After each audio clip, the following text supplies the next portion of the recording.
have such marvelous news. And I'm sure it must be, but even more sure that mine is more so. There is no possible way in the world that could be. Then let me speak and I shall prove it. I will, as soon as I have spoken first. But you must let me speak. You'll be so delighted for me. As will you, my dear Marina, once you have given me the privilege of being the elder and allowed me to say mine first. Well, I'm quite certain that whatever it is you have to say is nothing compared to my heart is bursting to tell you, which must no doubt be entirely inconsequential to the raptures I'm merely dying to speak of. Well, if you're not hear mine first, I will not hear yours at all. Nor I yours. I hope the cold stone of your grave covers your ears from any mention of my glorious news. And I pray that your dying breath you beg me impact the faintest hint of how my fortunes have favored me this morning. Or let you go gray and grizzled as any old ghost before you know the least of it. And yet you must know. And you? That I am to be married. As indeed am I. Then Timidio has proposed to you. And Sirio to you. This very morning. Oh, sister, I'm so delighted. When did Sirio say you come ask father for your hand? I expect him at any moment. And Timidio? I come at any moment, and you know it will not take long. My dear Timidio says very little. Well, if he has said that he loves my dearest Marina as so much to marry her, then he has said enough. Will not our little Celia be amazed to learn that both her sisters have become engaged in a single day? I cannot wait to tell her. No, but I will tell her first. I dare say you will not. Let us not quarrel over it, but let it be her decision, as she comes upon us now. Yes, let it be her decision, since she's always liked me best. Sisters, I've been so desperate to find you. We have great news. But you must make a difficult decision. I know I do. How's it that you've come to hear of it so soon? Hear what, my dear? That I am to be married. When Proposa heard from Sirio and Tamina that had both intend on asking for your hands in marriage, he made up his mind to make the same request of me. My darling, could not be happier for you. Pomposa is the closest friend of my dear Sirio. Now, thanks to us, they all shall be brothers. And Pomposa's father is as wealthy as any man in the world. He will want nothing. Only for your advice. You see, Pomposa was not the first man of the morning to propose. There is another who has asked me to be his wife. I am shocked to find that proposals are so common this season, and that you should have two, whereas your elder sister is only left with one. Who is this second gentleman? Why, Signor Giovio. Giovio? For heaven's sake, not Giovio. That fellow's a fool. And a rascal. He never says or does anything unless he means it as some kind of joke. The very reason I prefer him. He makes me laugh. He makes everybody in Athenio laugh. But the whole town doesn't plan to marry him. But if the whole town did plan to marry him, that might mean he's worth considering as a husband. Look, you asked for advice, and here it is. Accept Senior Pomposa's proposal, and leave Giovio to consider what manner he may improve himself to be more worthy of a woman's good opinion. For certainly, he does not have mine. Nor my dearest Celia. It seems, my friend, we have come upon a secret conference among sisters. I'm sure that it can be no other than their satisfaction at our impending marriages. Well, that is some of our conversation, but not the sum of it completely. Giovio has asked Celia to consider him in marriage. Then mine is not the only offer. I'm sorry, Signor Pomposa, but it's not. Surely you've not accepted it. No, she has not, and we are at the point of counseling her against it, in favor of your proposal. I'm relieved to learn that you lean more towards my desires than to his, which I would expect. And be certain that when I speak to Signor Delirio, part of my pleading will be on your behalf. Before you speak with our father, there is something you should know. Indeed there is. If any inheritance needs some counsel, I recommend you give it to your dearest Timidio, who lay behind us has actually finally arrived. My darling Timidio, what is taking you so long? You see that Sirio Pomposa have been here long before you. Dearest, I've been waiting outside, standing like a soldier at the front door for the last, 10 minutes. For 10 minutes? Would no one let you in? No, I was too afraid to knock. Certainly you're not saying you're afraid to marry me. Certainly not. I'm more afraid not to marry you than anything else. But I was worried if I knocked, your father would answer, and if he answered, he would see me there, and if he saw me there, he would want to know why I was there. And if I said to marry Marina, he'd want to know why, and then what would I say? Because I love her madly. And be certain that these are the very words Signor Pomposa and I have come to express regarding my darling Teresa and your sister. Which is more than can be said for my roguish rival Giovio. Yes. Where is Giovio? Had his proposal been serious to you, he would no doubt have been here by now. Your sister is right. I think the true nature of his intentions show with his failure to appear with us to receive your father's blessing. It was very likely another one of his tricks. He was just meant to make a fool of you. Or me, by absurdly placing himself as a competitor for your affections. Perhaps you're right, but still, when we spoke earlier, I was convinced he would make some overture to father. That, I am sad to say, is Giovio through and through. No one succeeds as he does, making a person believe that he's doing one thing, while he gets the better of them, while he does another. I hope that you will measure my worthiness by the one need that matters most, the swift determination to stand before your father and ask him to marry you, which I will do as soon as you, or one of your sisters, will consent to bring me to him. As will I. And I. Oh, my darling, I will, but you must be forewarned. Our father's mind is at a very tender disposition. Then surely he'd want you to be happy, and what can make you happy than to come to my wife?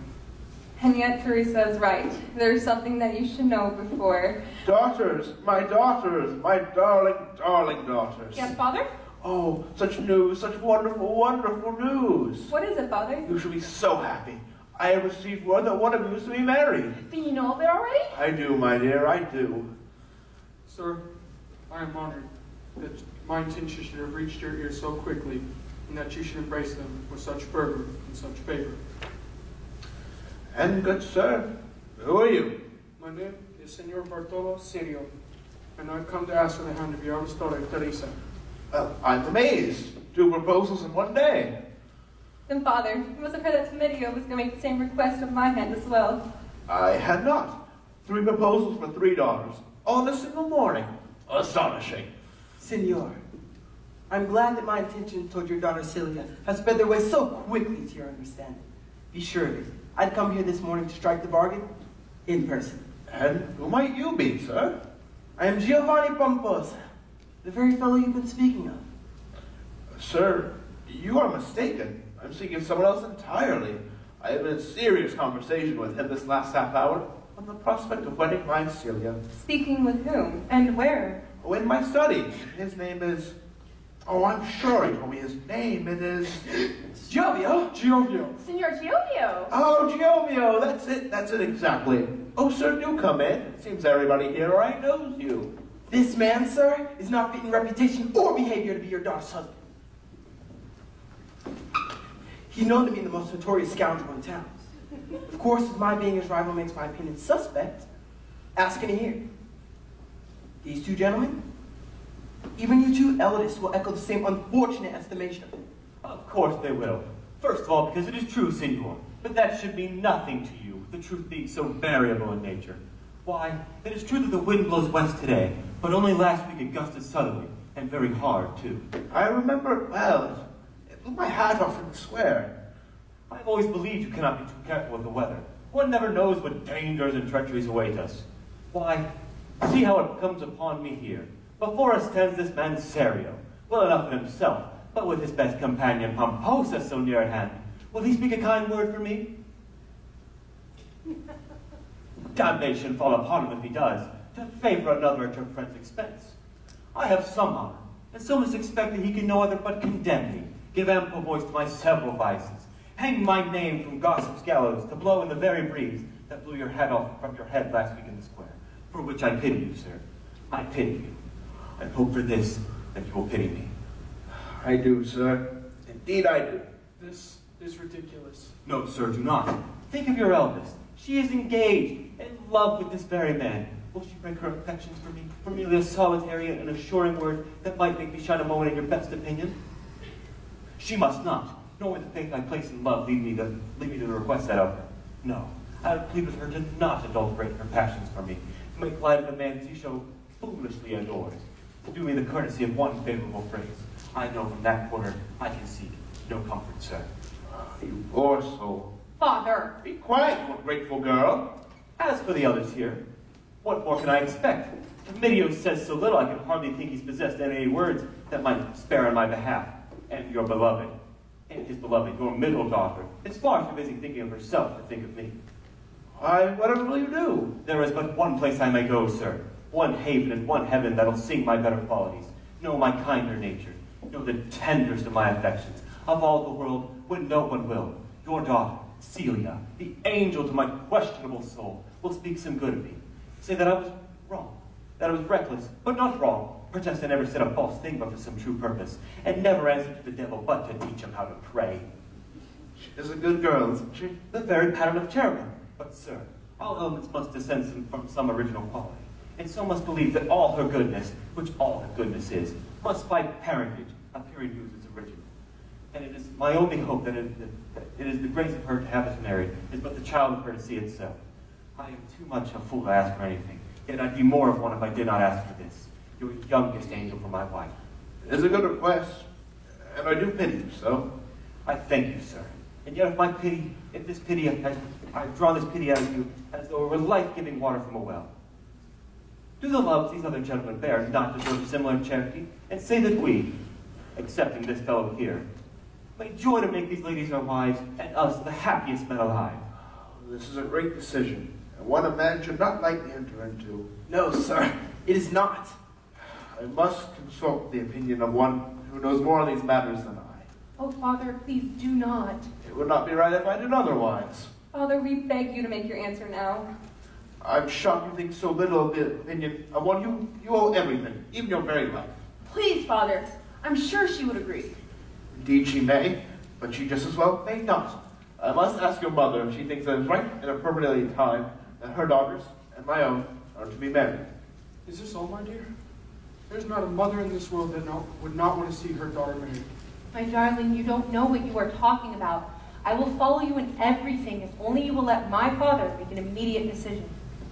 Father, be you the master of the house and ruler of us all, and please give us your consent, and do be quick about it. I'm shocked you would cite your mother so. The mother should be asked.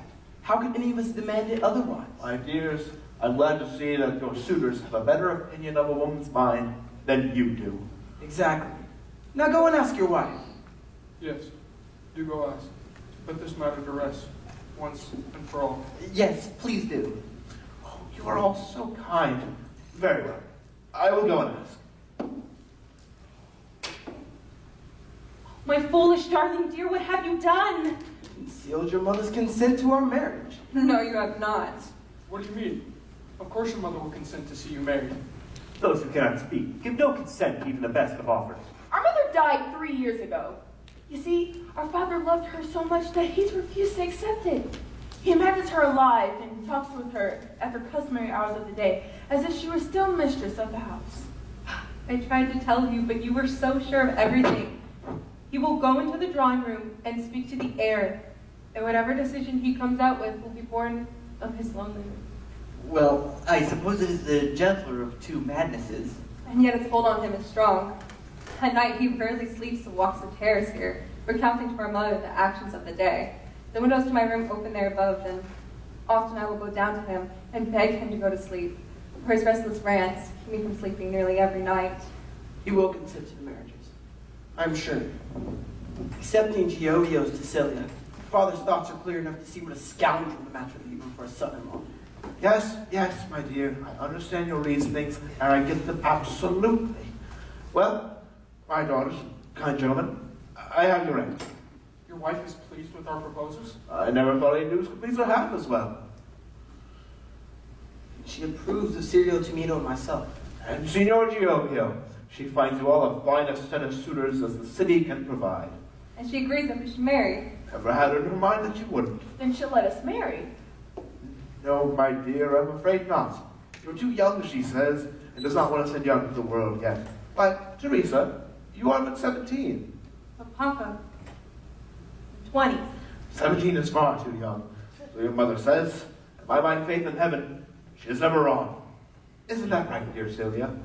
Well, you always thought it that she was. You're a good girl, Celia, as are the two of you. And gentlemen, I'm sorry for whatever inconvenience my wife's decision has laid upon you, but as you see, the decision has been made. Good luck to you all. Surely, that cannot be the only conclusion to us coming here. There must be something that can be done. I agree with you in so very little, and must agree that there is something that can be done. Celia, go get your father and tell him we have some happy news. Don't you think you've done enough? Your schemes will only make matters worse. Well, we've all just been denied marriage. What could possibly be any worse than that? Celia could marry Pomposa. That would be worse. But I sense a way of working this to our general satisfaction, accepting this fellow here. See no reason to follow any suggestion of yours. I'm entirely certain that I can make the old man follow reason and do a better job of it than you. And what tactic do you intend to use? The only one that ever works. The truth. Yes, the only one that works, and most often to one's disadvantage. Gentlemen, my daughter's here says that you have some great news to tell me. Indeed, sir, we do. Sir, I hope that you are feeling in perfect health. Why, yes, I feel quite magnificent. Glad to hear it. Senor, I'm one who likes to keep an excellent temper no matter what hard news may come my way. As you should, for no matter what small part of our lives may be miserable, there's always some good to be counted on. My point precisely. Why, look at me. I have my family. I was on the verge of mentioning the very thing. In fact, I mean to speak with you about this matter of your wife. Please, sir, do not. Oh, my dear, there is no need. Senor, to imagine that you converse with her and receive this answer, it's so sad. I know what you are trying to say. You do? Yes, and I'm out of my mind. Well, I'm glad that you said it for me. Yes, there's lunacy, really. Yeah, it would seem that way. That my thoughts go far beyond the bounds of sense and reason. Yet, I'm astonished to hear you speak of it so calmly. What else can I do? I know most of them would think me mad for consulting my wife's opinion on the matter. I'm the man of the house and all. Well, that's just it. As a man, how do I know what's best for a woman? Whereas my wife, as a woman, knows exactly what's best for our little girls. Just a matter of thinking, I think, insanity itself. I see that you agree. I'm glad to hear that you are so well fortified against whatever discomfiture my wife's decision has no doubt laid upon you. I wish you well, senor. I truly do.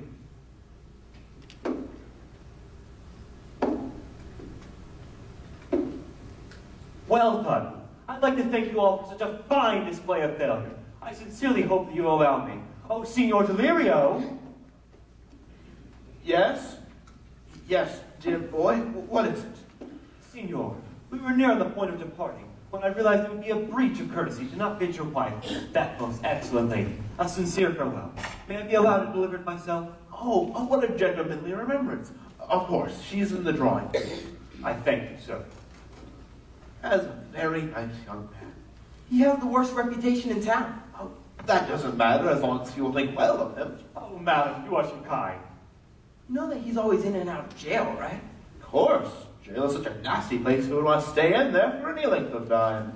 Oh, yes, I will, madam. We only too honored to tell your husband. Signor, your wife is the most excellent lady I've ever had the honor to be acquainted with. I've loved her since the day we met. Astonishing, for she said the very same about you. Oh, you embarrass me, sir. It is a rare thing that after so many years of marriage, that a wife still holds her husband in such high regard. I do not deserve it. Oh, but you do, senor. You do. I let her know that our collective hearts were broken to give the refusal of our marriages, especially after you have smiled upon them so favorably.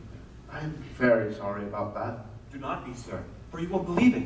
She told me, in the kindest confidence, that if you smiled upon them so favorably, she may be prevailed upon to change your mind, for she can never deny you of anything. Oh, she is a dear woman, is she not? The dearest, next to my own mother. Oh, she must be a darling woman then, your mother. Indeed, senor, the best mother I ever had. Oh, well, I would like very much to meet her. Excellent, I'll be sure to invite her to the wedding. Oh, no, I'd like to meet her long before that. I'm sure my wife would never agree to these marriages without consenting to the parents first. Why don't you invite her over this afternoon? Sir, you are a Solomon among swine. I will have her here today, this afternoon, as you suggest. But would it not be wise as well to meet the mothers of these other gentlemen? Are they so ashamed of their mothers that they will not produce them? Or worse yet, are they ashamed of you? Will they marry your daughters and not even condescend to let you meet those saintly and self-sacrificing matrons that gave their every hour to nurse and nurture them? What are you doing? Gentlemen, that doesn't. How dare you refuse to let me meet the one who gave you birth? Unless I meet your mothers this afternoon, you'll be no son-in-laws of mine. I expect them to be here today. Your weddings will depend on it. Mother dearest lives in Bergamo. She cannot be here by this afternoon. And mine in Milano. And mine in Palermo. And mine in heaven. And yet I'll have her here this afternoon by the only way I know how. And how was that? A bit of trickery, whereby this morning each suitor claimed their mother's son will, for the afternoon, have become the son's own mother, a wig of gray, a gold gown, and a cane. Your father expects us to look something like our mothers, and the resemblances will be striking, to be sure. Won't entertain the idea. It's preposterous. I will not come here dressed as an old woman, not on this or any afternoon. This whole scenario is absurd. I will not submit any of my dignity to it. And what about you? What's that?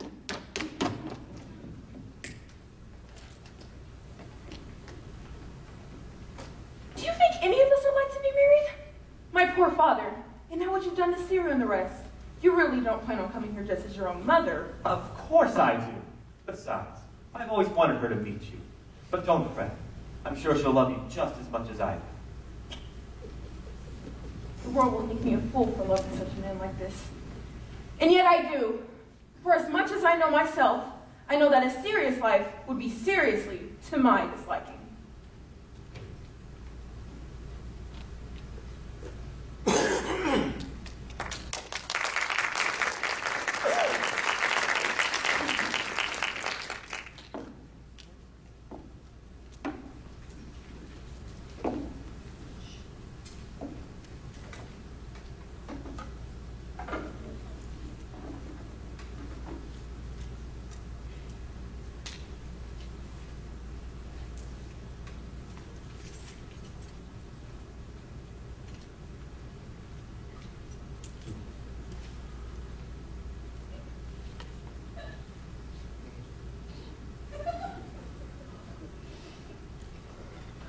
I wish the author would speak up. I cannot understand a word the poor fellow is saying. Father, I must speak to you. It is a matter of most oppressive importance. My dear, I find it's better to talk about matters of importance after they've already happened. Therefore, you save yourself the trouble of having to do anything at all. But Father, it is about Celia. You must help her make the only appropriate decision. Have you ever noticed there's a great problem with folks? Father, I really do think that you should help Celia make the only rational decision between Signor Giovio and Pomposa, one that will lead to her eventual happiness. How does the printed word know what it sounds like? It is a matter of great concern. Oh, supreme concern. Why, how do we know what we're saying unless we write it down? And once we write it down, how do we know it says what it's supposed to say? Indeed. What were you saying? About Giovio? Yes. I mean, how does he know he's really Giovio? He does not look like his name, nor does his name look like him. But everywhere he goes, they say, "Ah, there's Signor Giovio." It's a miracle, is it not? Father, I don't think you know what you are saying. That's my point exactly.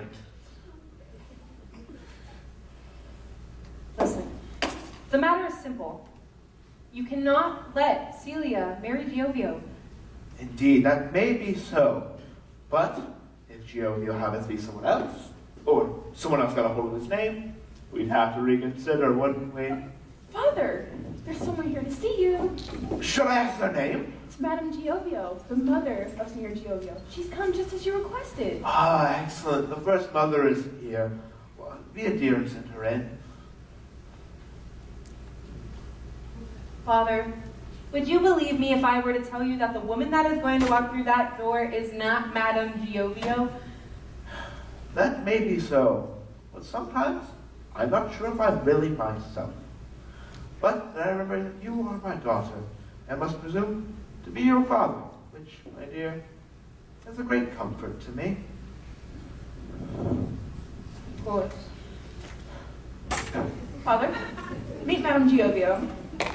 Absolutely delighted to meet you. My son said so many nice things about you. I am more glad to hear it, but I am to say that no one around here has anything good to say about him. And that is as it should be. Really? Yes. I've always believed that whatever is loved by all is far too common to be worth anything in the least. There is something in what you say. Allow me to introduce my eldest daughter, Teresa. She does not find your son suitable for my daughter, A young gentleman named Serio has asked for her hand. But at least I'm here to answer for my son. Will his mother be joining us? Sirio says that his mother is feeling somewhat ill lately. Oh, poor thing. What is wrong with her? Yeah. Dear me, that is nothing. My physician, Dr. Colonna, says I'm the worst case of gout he's ever seen on a woman. Just look at my ankles.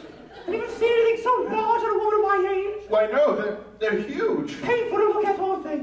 And yet, I knew that my visit here would be of the utmost importance to my son's happiness. How could I refuse him? I suspect Serio's mother must be a selfish woman to deny her son the benefit that such an easy out would confer upon a favorite son. She must have the head of a pig to be so obstinate. And I suspect her son will suffer something of the same. No. It is merely a case of the gout. But Giovio's mother has gout. The god-awfulest ankles anyone has ever seen. And still she comes to visit me, for which I most profusely thank you. Only too pleased, sir. Only too pleased. I do not know how I can think well of Sirio and his stout-limbed mother, and she thinks herself so superior to this good lady and myself. Sirio cannot be solely to blame. Why, Timidio and Pomposa's mothers are not here either. Yes, that's true. I see no reason to be offended, sir. For they do not think you was worthy of a visit. That can hardly mean a thing at all. Not worthy of a visit. I never had such an abominable insult leveled at myself or my family. My dears, it appears that other than Signor Giovio, you have not chosen the appropriate suitors. I am sure it is some kind of mistake. I will go and find Pomposa and Timidio, or Sirio and Timidio, and urge them to send their mothers. But I might need some help in persuading Madame Pomposa.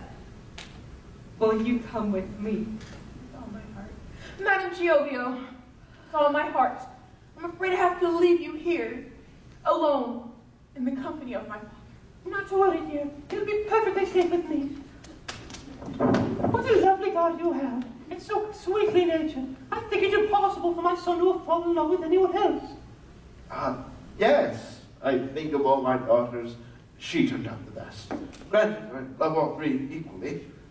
Does Giovio have any brothers or sisters? He has many of both.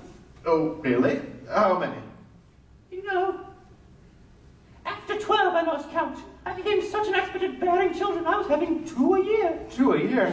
Why, that is extraordinary. I thought a woman's pregnancy took a full 9 months. Well, for amateurs it does. But once you get the hang of it, you can do it in 6. In fact, with Giovio, it only took 5. It was a very quick child, even from the very start. That is extraordinary. Father, I would like to meet Signor Timido's mother. Oh, a great honor. Madame Giovio was just telling the most fascinating facts about her son.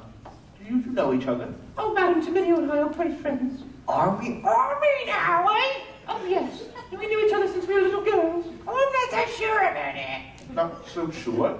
Well, yes. We did have a falling out. Used to be best of friends, told each other everything.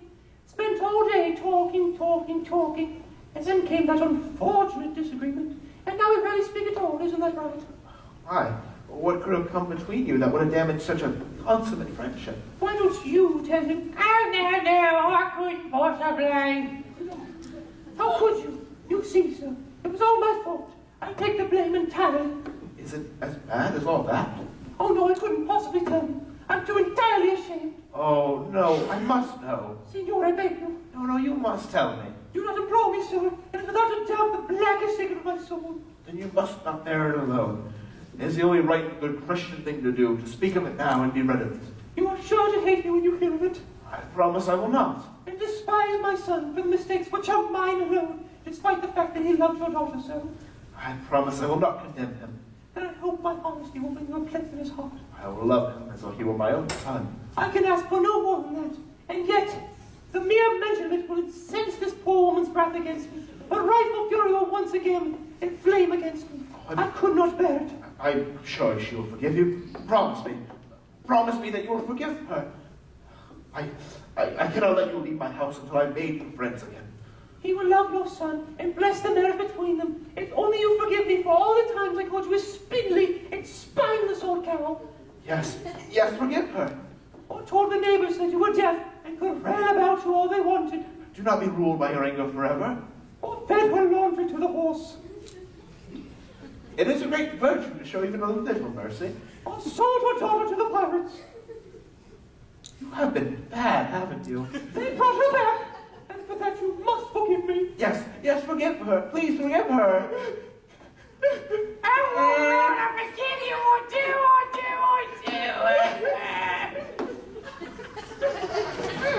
Father, what is going on? It is a miracle. Madame Timidio has just agreed to forgive Madame Giovio for feeding her laundry to a horse. This is the happiest moment of my life. Well, I hope that this will make you happy as well. Madame Serio, despite her gout, has come to pay her respects. Oh, I'm so pleased to make your acquaintance. and now you're unsure. Do you know the Madames Timidio and Giovio? Very well indeed. Ah, it is a great honor. Now, off with you, dear, for me and these fine ladies have much to discuss. Yes, Father, I will. Actually, could your daughter stay with us while we talk? I've taken such a liking to her and would be so much happier if she could stay here in our company. I'm so sorry, but the topic of our talk should be for our ears alone. Off. But I do like her so. I am afraid not. But it would make me so much happier. I'd rather she didn't. Please. No. You, I'm so sorry. Be gone, my darling. Yes, Father.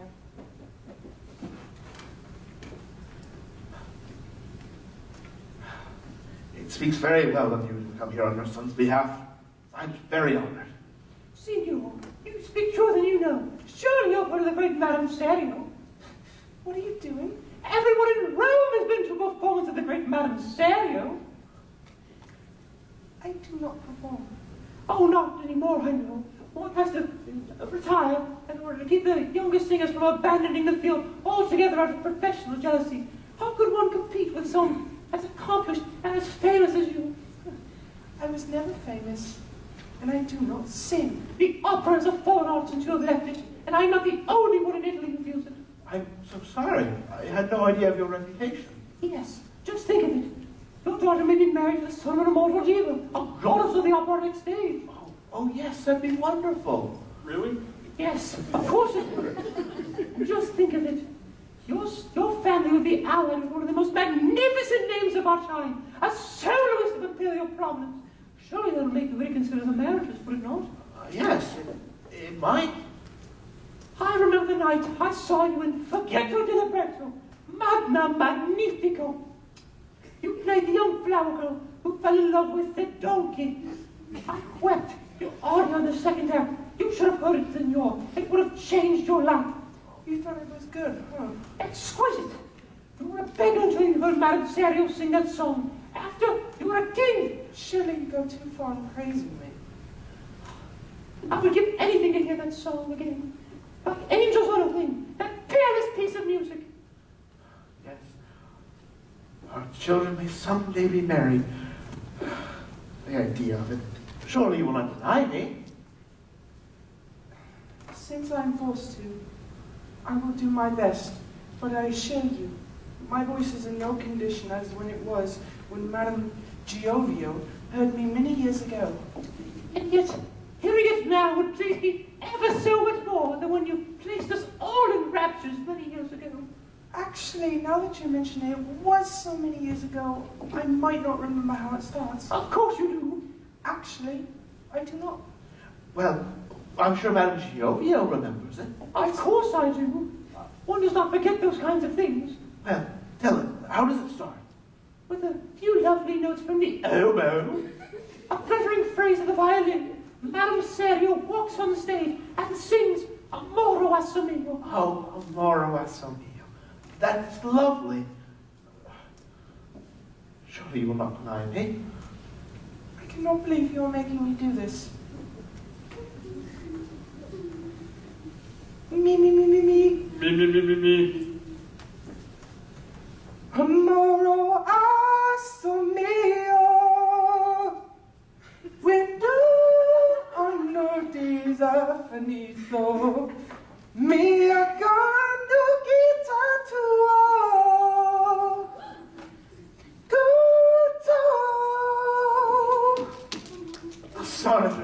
simply astonishing. Father, Madame Pomposa has arrived. Your habits are horrible. I beg your pardon. Madam, you just missed a performance of a lifetime. Madam Serio was magnificent. What performance do you mean? Singing. She was a goddess of the opera in Rome. You don't say. The voice of a seraphim could not have sounded sweeter. What did she sing? She sang Amor mio. Yes, Madam Giovio selected it. Now that one I believe. Regardless, you are Madam Pomposa? Signor, I've come to discuss the matter of marriage between my son and your daughter, Celia. And I have come to discuss the very same matter between the very same son and my son Giorgio. Ladies, my wife does not decide if our daughters are to marry. My son, sir, will not be denied, and neither will I. I simply must have your word that this marriage will take place. And I agree with this wrinkled old crone that she must have your answer as to whether or not they will marry. Really? Yes, just be sure that the answer is No. I would hate to see the poor girl made miserable by marrying a self-important poppycock like him. And I would hate to see what would happen to your daughter if she were allowed to marry such an unscrupuled scoundrel as Signor Giovio. Unscrupuled scoundrel! That's very good. I'm very proud of you. Still, you have insulted my son, which I cannot forgive. Why, believe me, my son may be a lot of things, but there's a great deal better than your son, who is next to nothing. I will not stand by and hear my son slandered by this woman. Neither was I, Mom. But if you're going to have it your way, I'll leave immediately. Exactly. Why shouldn't I? To have my son's dignity attacked. It's beneath me. I will quit this house immediately without further ado. Indeed. I see no reason to take another second of this abuse. 1, 2, 3. You scoundrel! You withered old peach pit! I do not fear you! Ladies, my shawl. Prepare you, Timothy Dame, to meet your lord!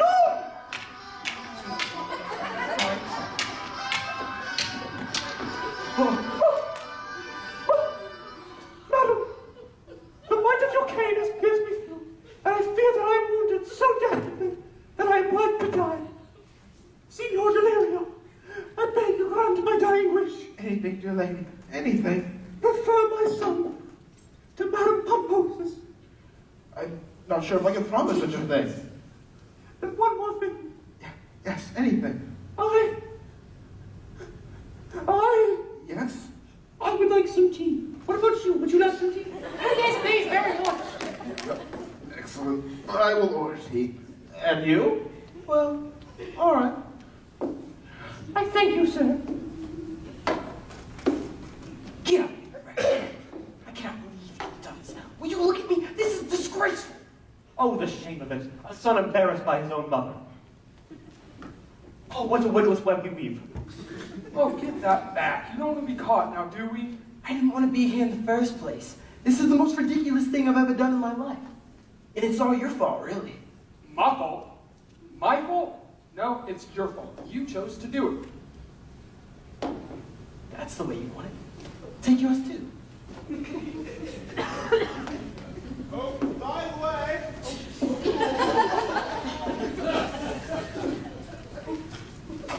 Cream or sugar? Sugar, please. Sugar, please. Ah, excellent. Sugar all around.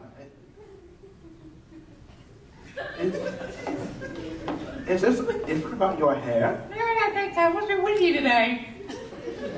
Excellent. Sugar all around. Give me that back, quick. Well, all right. But I won't be the only one that tells you it makes you look like a moose. Ladies, the tea is served.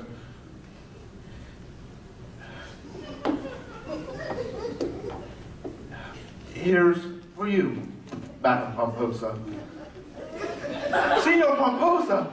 How dare you come here just as your own mother? It was Sirio here who put me up to it. I'm sincerely sorry, senor. I can't keep this up. Who would dare put you up to such an unforgivable deception? Sir, I would like to thank you for being so very kind to my mother. I have never in my life been played upon by such a terrible trick. You're right, sir. It was a terrible trick. And to think it would have been a truly exceptional trick if I wasn't forced to rely upon these imbeciles who couldn't commit a fraudulent act if their wives depended on it. But I promise you, sir, the next time I play a trick on you, it'll be a really good one to be sure. I'll see to it myself. There will not be a next time, and I will see to that myself. What could have possessed you to dress as your own mother and present yourself in my home? Only the best of intentions, sir. I revere my mother, never sought to be more like her. I do not think I will forgive this gentleman. My wife was right to caution me against you. My daughters will have to wait until I've aged a little and chosen a better set of suitors. Till then, I neither expect nor want to see any of you again. Well, I hope you're proud of yourself.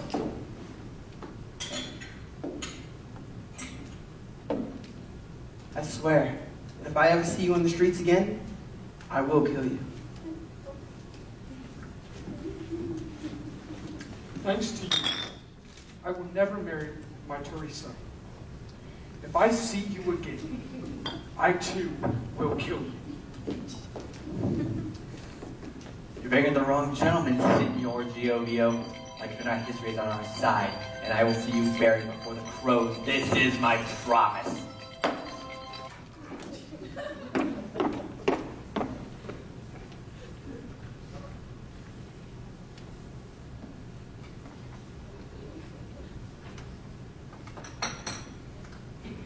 Now, whatever could have made those poor fools so upset?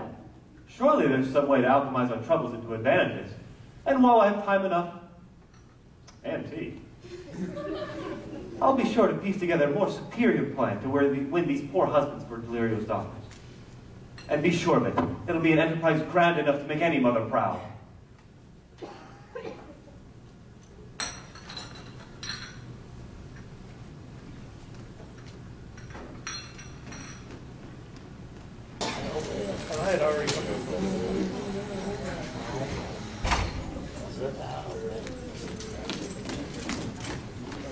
You should have never encouraged him.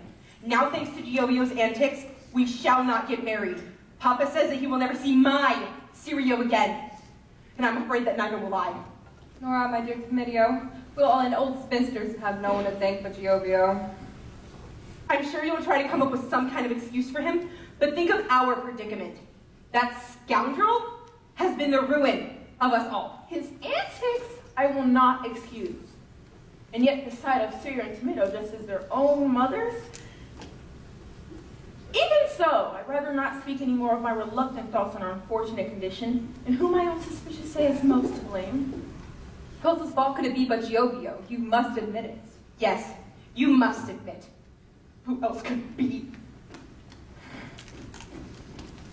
My heart is saddened on what it is that my mind is thinking, which thinks that the fault lies on our own poor father than with anyone. Who else could it be? Yes, the hopes of our marriage may be lost within Giovio's tricks, but those tricks were fathered by my own father's madness, and yet the fault is reflected on the other. Our father's madness stems solely from doting my mother. So now my helpless father and my hopeless suitor give me reasons both to love them less. Did not such reasons teach me twice to love them more? You must be furious at me for doing nothing chose. Your sisters are in tears and will not answer me. I hope my sisters will find better reasons to be of better cheer, though I know it is your will that no marriage is funded. It's not my will alone, my dear. Your mother is as adamant as I. Yes, Father, our mother, I believe, is the most fortunate woman of the whole family, perhaps even the world, to have such a man that loves her so. And I think that every day you give her some new cause to think so. Oh, I hope I do. My only prayer is that one day I'll find a man who will love me as much and will make as much of me as you do of her. And that one day, when such a man is found, the generosity that made my grandfather give his daughter's hand to you will give as well my hand to him. Believe it as I do, my dear. But these men, oh, no such men. I must find you someone who cared for you, as I cared about your mother when she was ill. I stayed by her side for 3 days and pressed cool rags upon her forehead. And I talked to her, though she was far too ill to respond in 3 words put together. And then, on the 4th day, she closed her eyes to sleep. After 3 days of a waking fever, she finally slept, and I did not want to wake her. Then, a thing happened that I had not heard before nor since. The birds in the garden, one by one, began to sing. They were soft at first, but soon their voices grew into a chorus that lasted so long and loud that it was a good while before their frantic music died away. I do remember it exactly. When Mother closed her eyes, the birds in the garden sang. Do you think Mama will ever know when it's time for us to marry? I do not know, my dear, but I know she'll be ever so lonely when you are gone. And we too will be longing for her. Won't we, Papa? Yes, my dear. I'll go look after my sisters.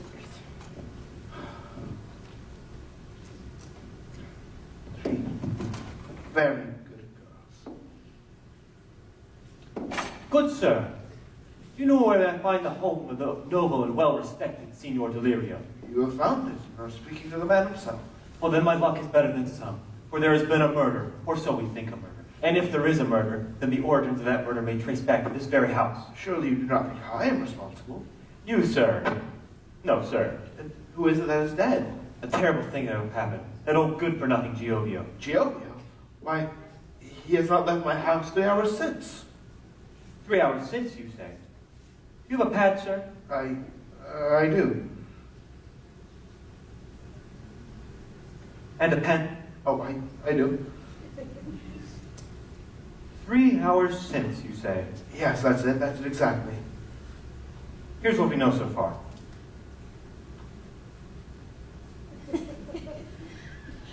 We found this wig floating in the river near the harbor. Giovio wore that wig when he dressed as his own mother. Why would a man want to dress as his own mother? He wanted to marry my daughter. Ah, I see. But, sir, there are witnesses that say they saw 3 men shouting at Giovio, and that he was wearing women's clothing. And then they say that they saw the 3 men toss him into the river. The weight of the dress must have dragged him down to the river, and he drowned. But I promise you, sir, once we find these 3 men and the dress, they will all be hanged, to be sure. Why, they were at my house earlier today. And the names were Serio, Pomposa, and Domidio. Ah, Signor Domidio. This will not be our first run-in with him. He is a fierce fellow. I thank you, sir. Your information has been most irrelevant. Not a problem, officer. However, if you'll excuse me, I must go tell my daughters of this whole terrible affair.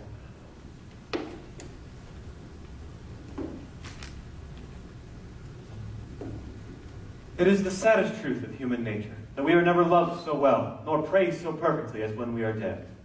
But I will rise again to plead my case, hopefully to win myself a wife. For this is like to be last of all my schemings. For when I am married, I know that I'll be taught to behave like a proper, honest man.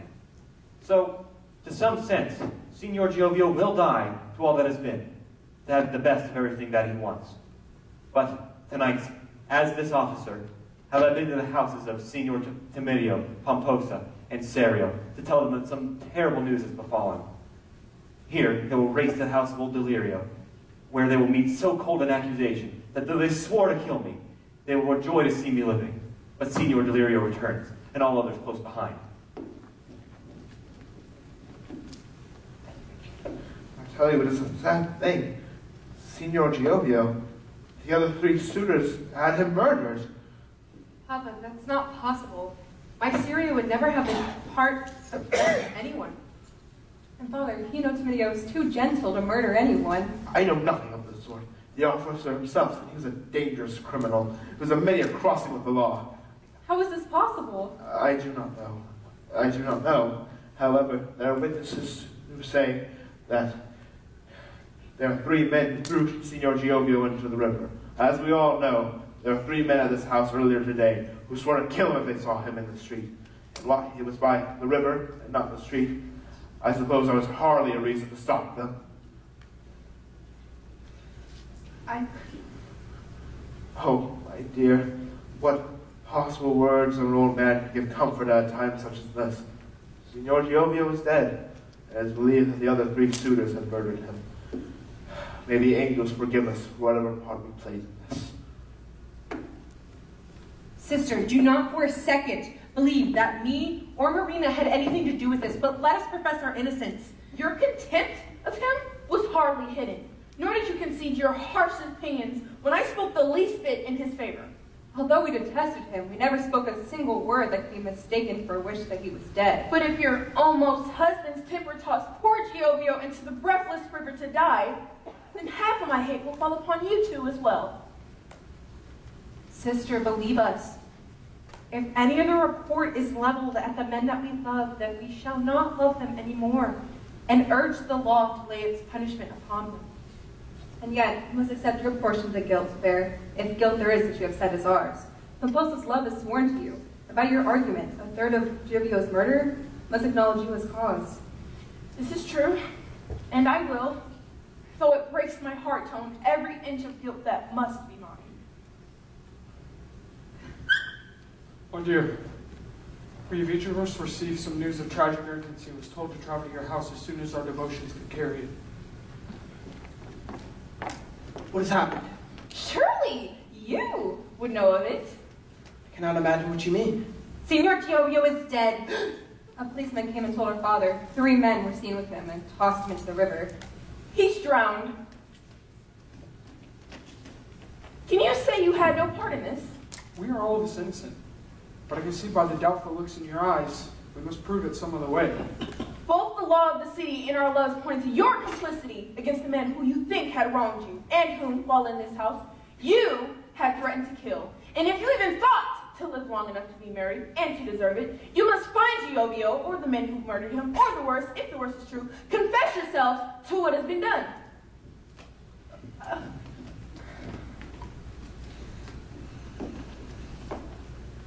This task and this news and our burdens are heavy ones. If we are to be cleared and proven worthy of these ladies' intentions, we must find Giovio by whatever cost. Well, but of course, it's the right and sensible thing to do at this point. Very well then. Let's gather what friends we do have and learn the most they know. We cannot find him in the city and alive. The law may force us all to seek him in the afterlife and beg him to make our innocence known here on earth. But sadly, we will surely no longer need it.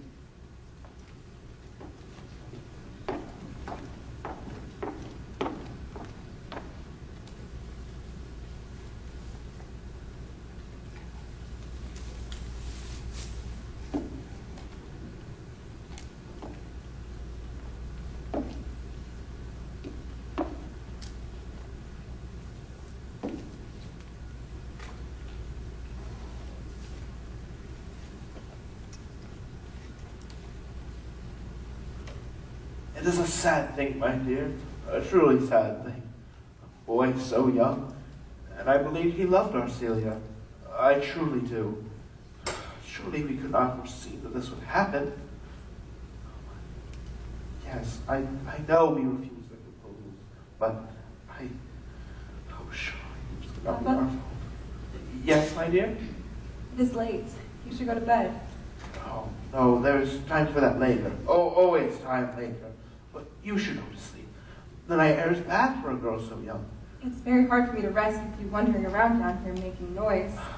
Your mother and I have much to discuss, but we promise to keep our conversation softer so that our angel may get her rest. I'd rest easier if you were to go to bed. We're your sisters. Celia has cried herself to sleep, and Teresa rests, but fitfully. I'm heading out, Papa. Don't be late. I won't, my dear. I won't. Be very pretty girls, my dear, and also eager to marry. Signor Delirio. Please leave me, sir. It is very late. Too late. Too late, in fact, for me. Who are you? I think you know me. Signor Giovio? The ghost of Signor Giovio, returned from my murky grave to nightly walk your terrace. Murky? Murky. I'm very sorry, dear boy, but how can I be certain you are a ghost? What proof would you require? If you're a ghost, I should be able to put my hand right through you. That is easily done. Here, place your hand through the vision that was my body. Ooh! I can't. I'm too frightened. Then close your eyes. That's what I'll do. I'll close my eyes. Now, Signor Delirio, receive your proof. Place your hand through my body. You are a ghost? Then why did you come here? Surely not to punish me for your death. Don't be silly, sir. For you were always kind to me before I died. Yes, I suppose I was. Then why are you here? For the saddest of reasons, I'm afraid. For I am still in love with your daughter, and refuse to leave her, even for the afterworld. I hope that such a man as you, at so advanced an age, can understand a passion so constant that would not let a man leave the woman that he loves, even after death. I do, sir. I understand it well. However, I must ask that you do not make frequent practice of haunting me, my daughters, or my terrace. And why is that? Because the living should stay with the living, and the dead with the dead. And does your wife believe this? I don't know. I was held to her opinion that when I sued for your daughter's hand, and will hold to it in this, and will sit here and talk with you every night until you can give me your answer. Every night? I have very few appointments. Besides, Signor, I like you. There is worse company for a dead man to keep. I think you blame me for your death. For if I had not turned down the proposals, I would not have lent them the reasons to murder you. Rest your mind easily on that case, sir. For my death came not by the hand of Serio, of Pomposa, or of Signor Timidio. You are guiltless of it, and they are guiltless of it, and thereby you are absolved of guilt as well. They're not murderers? No, that's the worst of it. Killed by my own clumsiness, I slipped and fell. Oh, I said, if they're not murderers, then they should be free to marry my daughters. Yes, but what do you think of them, Sir Ghost? Of Serio, he has no humor in him, and therefore knows not how to be happy. But your daughter's love for him will make him so. And in that somber sort of joy, he may need not know how to laugh, or care about how many laugh at him. And of Signor Timidio? Your Marina speaks endlessly of her passions for him, while his own leave him endlessly speechless. Search the world at will, you will not find a better match than this. So let them solemnize in a church what nature has accomplished on its own, and that is the joining of one voice between them. And of your rival, Signor Pomposa? I like him the least of all three, and yet must agree with him most in that your daughter Celia, of all earthly things, is most worthy to be loved. I have already died, sir, yet if she were to marry him, then I would lose everything. I hope a man as you can understand the meaning in such marrow of such a loss. I understand it well. Although I'm quite sad that you're dead, or your being here proves only my intuition that you are the best suitor of them all, for your love dared everything to prove itself. I believe you would have made a very fine son-in-law. For you have small chance of missing me now, for you have given me two reasons: my constant, undying love for Celia, and I would not want you to be alone, sir. But I'm not alone. I have my daughters. Yes, and when you cross with me over to this ghostly region, and your daughters remain unmarried, will they not yet be left alone? I had not thought of that. Yet, if they do marry, what company and comfort would be had? 3 daughters with children of their own. How that would populate the house of old Delirio. It is a happy thought. Yes, my wife, I know, would love that. Then how can you deny her such a certainty of joy? For then they should be married, for no other reason than your wife's unhappiness. Yes, it should be to her desire. Now, if you'll excuse me, I have grown very tired. Should go to bed. Then by all means, sir, go to bed. Perhaps we will speak tomorrow. Indeed. Good night, Mr. Ghost. Good night. I have a favor to ask, as long as you do not think it too wrong for the living to ask some trouble of the dead. What is it that you would require? If you see my wife, could you tell her that I miss her?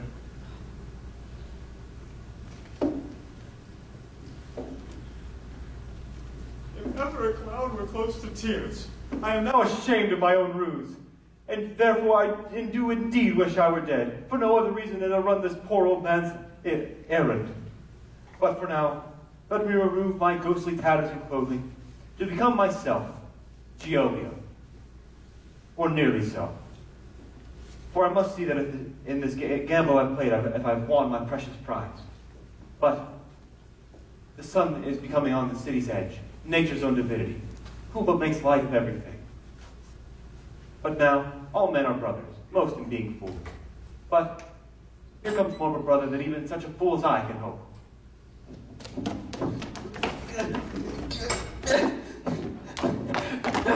You!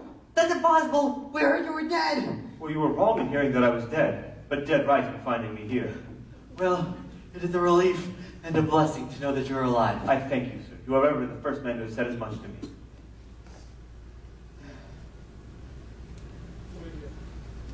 We do not find poor Giovio anywhere. It is certain that he is dead. Our collective cause is lost. The first thing we'd find is always in the last place that we look.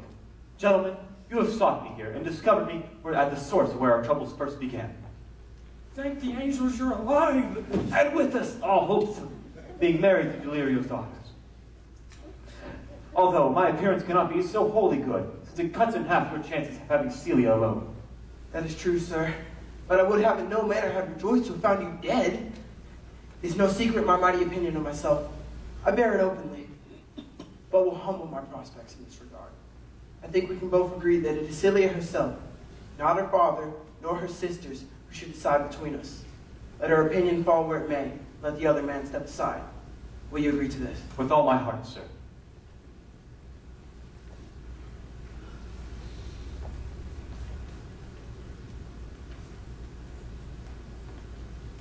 Could it be that my eyes by deceiving could make it so? It is Giovio, and he is alive! Ladies, these gentlemen have sought all night and all day to find me, and have found me here just in time. Whatever faults you have laid upon them before, let them know that they were false, except for their guilt for having loved you so much. Bless you, sir, for saying so.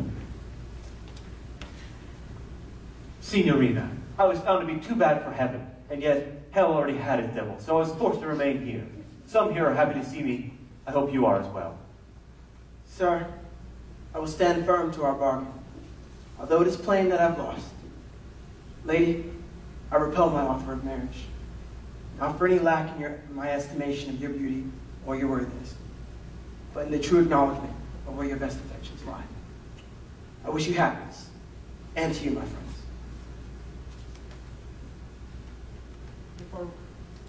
If our running luck keeps its current course, I will, for my nearing nuptials, be the best man. I'd like to keep that honor for myself, if you'll allow it. For now, good luck, and farewell, my friends. Oh, your father does not change his mind. Our joy is short-lived. With our innocence proven, he can only make us wait. And there is joy in knowing something greater is to come. Has the morning grown so late? Why are you all gathered here so early? Father, there's wonderful news. Senior Giovio is alive. Oh, no, my dear, I'm afraid he's not. I spoke with this ghost at considerable length last night. Oh, he loved you so. I told him to go, but he was quite adamant to stay. Father, he is standing right in front of you. Yes, he was standing right there in that silly dress all covered in seaweed. A very sorry sight for a ghost of such high spirits. But sir, I am not dead. That's impossible. I spoke to your ghost last night.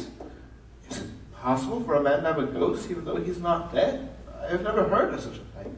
Perhaps you were dreaming. Yes, Father, perhaps you were dreaming. Perhaps it was a dream, but it felt so real. Regardless, I have slept more soundly this night than I have these past 3 years. Well, son, you made a fine ghost. I thank you, sir. As half the city has said, I'd please them better dead. I think you'll make just as fine as a son-in-law. And you, sir, and you. Father, does it mean that you have changed your mind and think we are ready to be married? Of course, my dear, for I will not live forever, and I expect grandbabies from each and every one of you. Yes, sir. And I'll expect you to do it in as little as 6 months. I assure you, sir, it'll take the customary 9. Very well, very well. But Papa, have you consulted Mama on this? What will she say? I'm sure she sends down her blessings from heaven. Indeed, Father. I'm sure she will. Yes, indeed. Now, into the house with you all, for there are many preparations today, and many to be married. As we know, there is never enough time. Thank you, Senor. Son, I must confess, I had not thought you serious enough for my daughter. And that may be, but sir, there's nothing worth a serious thought in this world other than my love for Celia. And that is why she means all the world to me. Very well. Now, into the house with you both, before Marina makes all the preparations. I like them to meet your tastes as well. Kind counsel from a kind father. Come, my love.